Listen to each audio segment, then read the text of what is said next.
verdade, estamos no mês da educação, o mês de abril, e temos, neste ano, em que comemoramos os 50 anos da nossa independência, ter um olhar crítico sobre o percurso que nós fizemos, mas, sobretudo, perscrutar o futuro da educação em Cabo Verde. É claro que nestes 50 anos tivemos um crescimento a todos os títulos extraordinário. Se nós tivermos como um marco 1975, podemos ver o quanto crescemos. Houve a democratização do acesso, espalhamos escolas por todos os cantos do país. Não há nenhum vale, nenhuma encosta, nenhum planalto destas ilhas onde não haja uma escola, um professor. Garantimos o acesso à educação, o ensino básico foi generalizado, mais tarde o ensino secundário, depois criamos as universidades e hoje podemos dizer que Cabo Verde investe perto de 1/4 do seu orçamento na educação. Bem-aventurado o país que investe tanto na educação. Os professores constituem praticamente metade da população cabo-verdiana, da função pública cabo-verdiana. E se considerarmos os professores, considerarmos o ensino técnico e a formação profissional, se considerarmos as universidades, considerarmos os estudantes e todos os formadores cabo-verdianos, praticamente metade da população cabo-verdiana está no sistema de ensino e formação. Investimos pesadamente, sim, na educação. E hoje, 50 anos depois, devemos valorizar esse percurso. Devemos valorizar o investimento que os cabo-verdianos têm feito na educação. Se nós avaliarmos o quanto as famílias cabo-verdianas investem na educação, se nós avaliarmos o quanto a diáspora cabo-verdiana investe na educação, as igrejas, os sindicatos, as entidades públicas, nós podemos considerar que Cabo Verde deu um salto qualitativo no sistema educativo. Mas mais, a educação tem sido um importante elevador social. Em Cabo Verde, por via da educação, nós temos conseguido enormes mudanças. Uma grande mobilidade social. É pela via da educação que nós estamos a construir muito mais igualdade de oportunidades entre os cabo-verdianos. É pela via da educação que nós estamos a dar muito mais oportunidades às mulheres cabo-verdianas.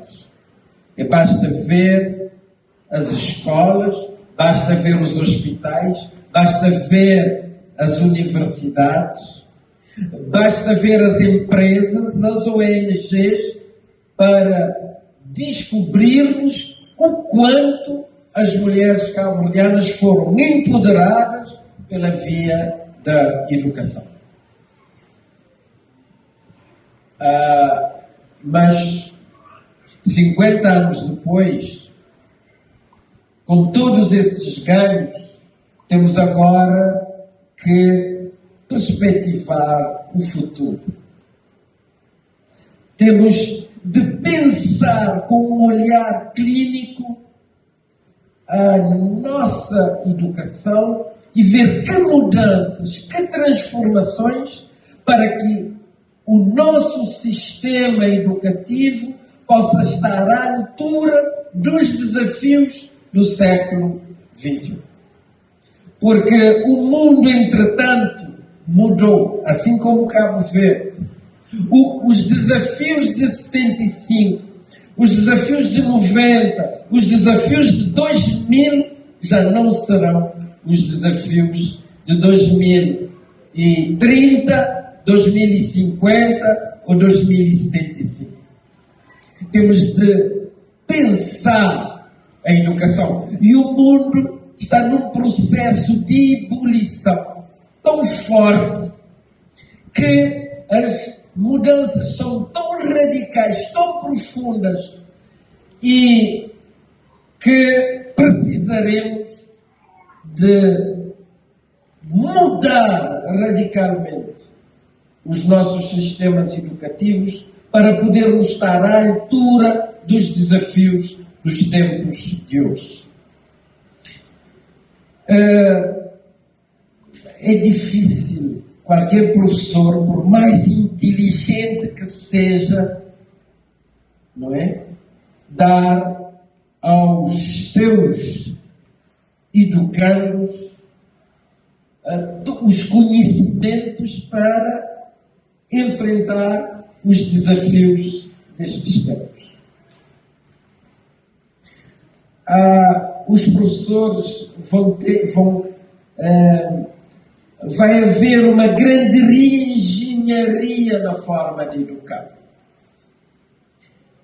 Os professores e os formandos vão ter que descobrir juntos as ferramentas para aprenderem em cada momento a fazer as perguntas que são necessárias para enfrentar os desafios de cada momento. É apenas abrir a curiosidade, mostrar como encontrar as respostas para as perguntas de cada momento. É abrir os horizontes das pessoas para, em função das mudanças, das profundas mudanças, terem capacidade para se adaptarem a cada momento. Portanto, é um pouco criar nas escolas pessoas inteligentes, capazes de se adaptarem a cada momento. Isso vai ser muito mais exigente para o sistema educativo. Mas a educação, este fórum quer ligar a prática à educação. Eu acho que sim, podemos pôr os especialistas em torno de uma mesa e discutir, é tipo do que em termos de teoria das organizações se chama de reengenharia organizacional. Fazer uma autêntica reengenharia da forma de educar, de formar. É uma profunda reengenharia. É tipo de construir tudo de novo. Não é? Para podermos estar à altura dos tempos, dos desafios de hoje. Ou seja, temos que criar sistemas inteligentes com sistemas e pessoas com grande capacidade cognitiva, com grande capacidade analítica, mas também com capacidades emocionais, não é? E de forte relacionamento interpessoal. E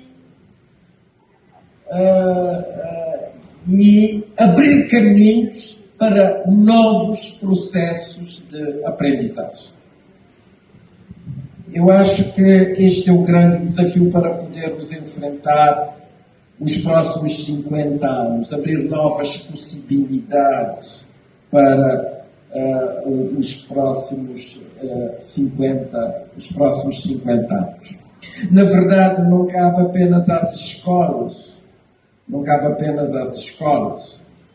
e às famílias, às igrejas, às ONGs, às fundações, aos sindicatos, aos partidos políticos, a outras instituições que trabalham na área da educação, à comunicação social, etc., etc. E, na verdade, todas essas instituições foram desempenhando o seu papel ao longo destes anos. Em Santa Catarina, as escolas, até 1975, até inícios da década de 70, eram basicamente algumas escolas da Igreja. Algumas escolas da Igreja Católica. E muitos dos músicos que nós tivemos destacados em Santa Catarina saíram da Igreja. Norberto Tavares era organista da Igreja, do grupo coral da Igreja, lá que aprendeu a tocar e lá que aprendeu a fazer as composições que depois tiveram sucesso, não é? Se nós encontrarmos alguns outros grandes compositores e músicos cabo-verdianos, por exemplo, o Renato Cardoso vem da Igreja Nazarena, na ilha de São Vicente, não é? Mas nós tínhamos um forte papel das irmãs de caridade na formação das meninas no interior de Santiago, não é? Portanto, não só as famílias, as escolas e outras instituições sempre foram tendo um papel importante na formação. E é claro que com as mudanças, essas instituições também têm que se adaptar aos novos tempos, aos novos momentos. A escola, a sociedade, a escola melhor não é apenas para a formação em línguas, em ciências, em matemáticas, não é? A escola deve ser um espaço muito mais abrangente do que isto. Eu lembro-me, há dias que eu vi um vídeo sobre a educação no Japão, a dizer que até os primeiros 4 anos não há provas, não há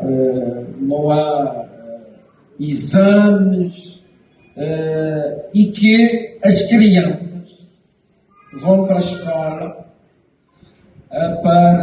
e não há, eles chegam à escola, o que é que aprendem? Vão aprender a trabalhar em equipe, aprender a fazer as coisas em equipa, limpam a escola, fazem as suas refeições e desenvolvem um espírito de entreajuda. Aprendem os sinais de trânsito, a ideia de que devem respeitar o outro, devem respeitar os professores, devem respeitar as autoridades e devem respeitar os pais e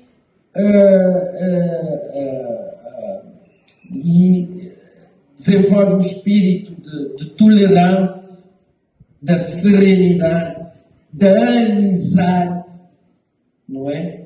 Como é que podem descobrir os seus talentos e como é que podem ajudar o outro a crescer, não é? Durante os 4 anos. Como é que podem abrir-se à aprendizagem, como é que podem conhecer, aprender coisas novas. E 4 anos depois têm todas as habilidades, as capacidades, então para aprenderem as línguas, matemáticas, etc., com ganhos extraordinários, porque desenvolveram as suas capacidades cognitivas, as suas capacidades analíticas, o seu espírito de equipa, a sua capacidade de liderança, a sua tolerância em relação ao outro e a sua autonomia, a sua autoestima, saber que ele é capaz. E a partir daí ele abre-se à aprendizagem das ciências, das matemáticas, das línguas, etc, etc. Então, é uma mudança profunda em relação ao que nós fazemos aqui em Cabo Verde. Nós fomos colonizados. Floriano, nós fomos colonizados e a colonização cabo-verdiana foi terrível para as nossas cabeças. Foi terrível para as nossas cabeças. Porque nós aprendemos a ser dependentes. A subjugação é algo, a subjugação mental é algo de extraordinário. Nós aprendemos a ser dependentes. O que é que o colonialismo nos dizia? Vocês vivem da nossa caridade. Não fosse Portugal, vocês teriam morrido, estariam a morrer de fome. Nós estamos a colonizar Cabo Verde por razões de caridade para convosco. Eu nunca me esqueço do professor de português, no dia 26 de abril de 1974, logo depois do 25 de abril, entrou na nossa sala e disse-nos, estava nervosíssimo, o nosso professor de português, e disse-nos, derrubaram o governo do Salazar Caetano. E há alguns que estão a falar da independência. Alguns ignorantes estão a falar da independência de Cabo Verde. Vocês não imaginam a caridade de Portugal para com estas ilhas. Se por acaso atreverem-se a estender a independência, comerão pernas. A ideia era permanente dependência. E nós, depois da independência, tivemos um regime de partido único, mas também tivemos um sistema de cooperação que nos incutiu na ideia em como nós podíamos ter tudo a partir da dádiva dos outros. A cooperação é importante, nós conseguimos crescer, afirmarmos a partir da cooperação, da ajuda externa. Mas a Mirgal Cabral já dizia que por mais quente que seja a água da fonte, ela não cozerá o teu arroz. Precisaremos sempre da água da fonte, mas precisamos ter o nosso próprio fogão, a lenha ou o gás para cozinhar o nosso arroz.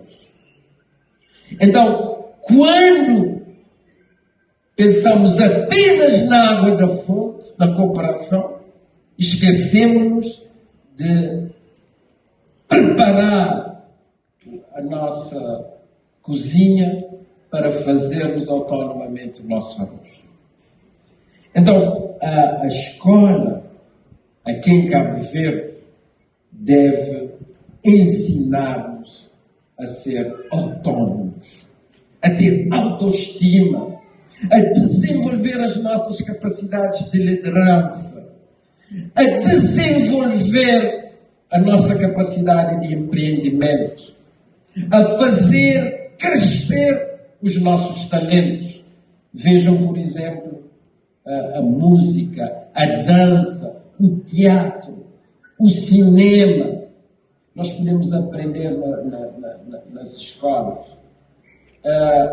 Nós podemos aprender mais, a desenvolver mais as nossas capacidades de liderança. Ou seja, a escola deve ter uma perspectiva, como diz Paulo Freire, menos bancária, de depositar conhecimentos, não é? Nós não somos banco, não somos espaço de depósito, não somos cofre. Nós somos seres humanos. A escola o que é que precisa é ajudar-nos a descobrir os nossos talentos, as nossas capacidades. É isso que a escola deve ser. Deve ensinar, deve ajudar-nos, apoiar-nos, facilitar-nos o processo de crescimento dos nossos talentos. Os professores devem passar a ser descobridores de novos talentos, de novas capacidades para podermos enfrentar os desafios de hoje. Então, eu acho que o seminário desta natureza é extraordinariamente importante. No ano em que comemoramos os 50 anos da nossa independência. Fazer avaliação não com os olhos postos no passado, mas fazer uma avaliação estratégica, pensando o que precisamos mudar para que a educação continue a ser um fator de sucesso no processo de transformação de Cabo Verde. Então, o desenvolvimento é, antes de mais, um ato de cultura. Nós só teremos um país desenvolvido se tivermos uma cultura de desenvolvimento. Nós não somos pobres, mas ainda mentalmente somos muito pobres. Para sermos desenvolvidos, temos de criar efetivamente essa perspectiva de desenvolvimento, essa cultura de desenvolvimento. O desenvolvimento enquanto ato de cultura. Mas mais, Amartya Sen, o Prémio Nobel de Economia, diz que desenvolvimento é liberdade. É, sim, é isso, para sermos livres, autónomos, sem subjugação, é preciso termos desenvolvimento. E então vamos pensar a educação como fator de desenvolvimento. Vamos pensar o desenvolvimento como ato de cultura. E vamos pensar uma educação capaz de dar-nos as ferramentas necessárias para acelerarmos nos próximos 50 anos o processo de desenvolvimento de Cabo Verde. Parabéns, Derta Cultura, por esta iniciativa. E eu fui ouvindo o seu discurso em crioulo e fui vendo as sementes que germinaram e deram lugar a este fórum. Pontos de ruptura. Pontos de ruptura. Eu acho que em Cabo Verde precisamos desta ruptura. Precisamos desta ruptura. O que fazer para rompermos com o status quo e ganharmos o futuro? Ganhar o futuro de Cabo Verde exige, sim, pensarmos fora da caixa. Pensarmos fora da caixa. Se continuarmos a pensar da mesma forma e a fazer da mesma forma, não chegaremos lá. Pensar fora da caixa. O que é que nós podemos mudar para continuarmos a ter sucesso? E, a partir daí, fazer a reengenharia que é necessária. E vejam que hoje, com a inteligência artificial, com todas essas tecnologias informacionais, estamos muito longe do que hoje poderíamos estar a fazer no domínio da educação para responder aos desafios de hoje. E neste mundo muito mais complexo e mais difícil, não é? E se não mudarmos, se não mudarmos radicalmente, estaremos a andar para trás. Temos muitas alternativas para o futuro. Ou mudar, ou mudar, ou mudar, ou mudar. Obrigado.